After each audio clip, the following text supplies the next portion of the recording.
Assalamualaikum warahmatullahi wabarakatuh. Perkenalkan, nama saya Anita Amalia, NPM 18630475 dari kelas 5B TI Reguler Pagi Banjarmasin. Di sini saya mengerjakan tugas mata kuliah Interman. Di sini saya akan menjelaskan atau mempresentasikan bahan yang berjudul teknik evaluasi. Langsung saja.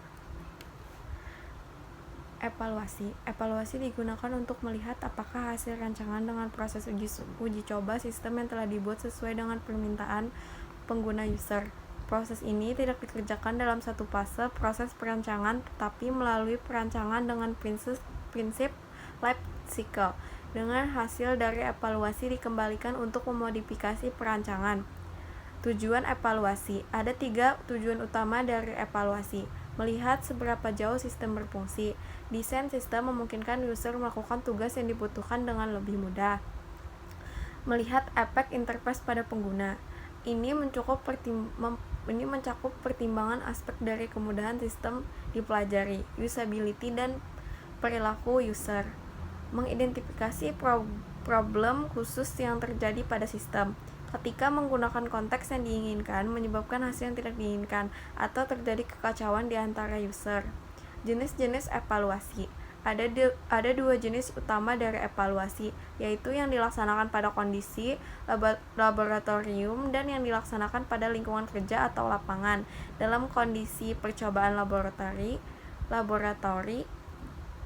Dalam kondisi lokasi kerja sebenarnya. Participatory design.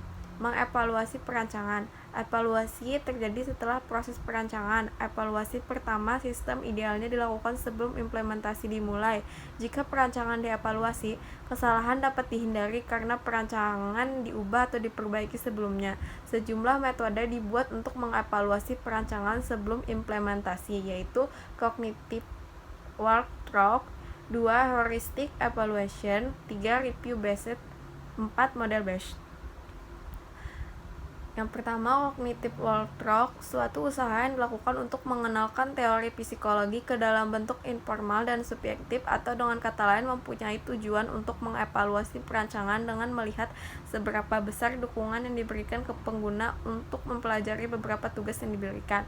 2. Heuristic evaluation, diusulkan oleh Nielsen dan Molich, hampir sama dengan cognitive walkthrough, tetapi sedikit terstruktur dan sedikit terarah. Pada pendekatan ini, sekumpulan kriteria usability atau heuristik diidentifikasi dan perancangan dilaksanakan, misalnya di mana kriteria dilanggar. 3. Review based evaluation, evaluasi antara psikologi eksperimen dengan interaksi manusia dan komputer menghasilkan hasil-hasil eksperimen yang baik dan pengalaman yang nyata. Beberapa di antaranya dari domain khusus ke umum, tetapi kebanyakan berhubungan dengan isu generik dan teraplikasi pada berbagai situasi, misalnya pada usability dari tipe menu yang berbeda, pemanggilan nama perintah dan pemilihan icon. 4. Model based evaluation, pendekatan terakhir untuk mengevaluasi perancangan dengan mengkombinasi spesifikasi perancangan dan evaluasi ke dalam kerangka kerja yang sama. Contoh, GOMS model, Keystroke level model, dan desain rasional. Mengevaluasi implementasi. Perbedaan yang besar dengan evaluasi perancangan adalah keberadaan implementasi sistem yang ada dalam berbagai bentuk. Hal ini dapat dimulai dari simulasi kemampuan interaktif sistem sebagai contoh widget of melalui fungsi prototype dasar sampai dengan sistem yang telah diimplementasi secara keseluruhan. Metode empirik. Evaluasi eksperimen, satu metode yang sangat kuat dalam mengevaluasi perancangan atau aspek dari perancangan adalah menggunakan eksperimen yang terkontrol. Ini menyediakan kenyataan empiris untuk mendukung klaim umum atau hipotesis. Subjek, variabel, hipotesis. Perancangan eksperimen, between groups, randomized within groups, pengukuran statistik.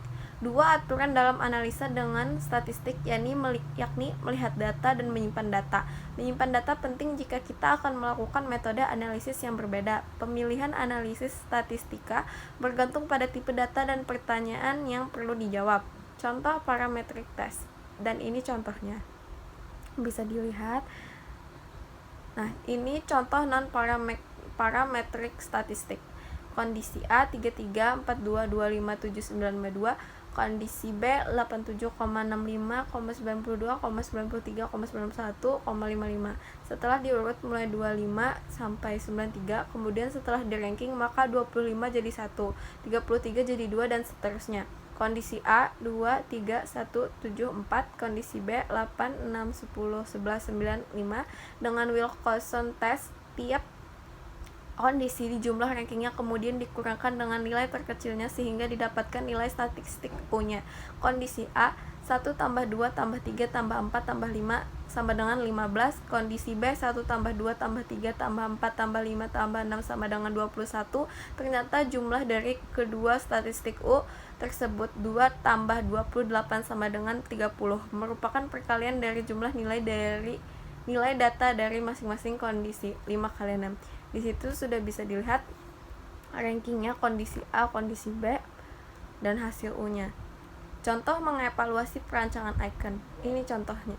Misalkan kita akan membuat paket pengolah kata baru yang menggunakan icon untuk presentasinya. Ada dua jenis perancangan icon dan akan digunakan perancangan yang paling mudah bagi pengguna user. Jenis pertama menggunakan gambar natural berdasarkan metafora dari dokumen kertas.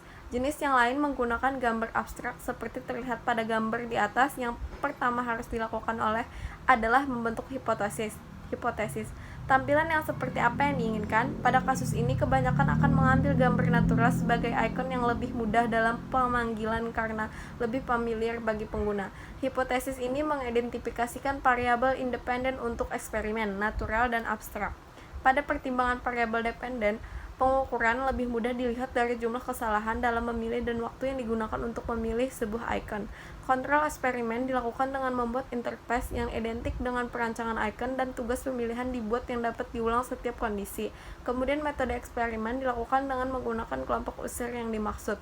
Mengingat pembelajar yang terlibat dalam eksperimen ini, maka perancangan within groups digunakan di mana setiap user menggunakan kedua set icon tersebut.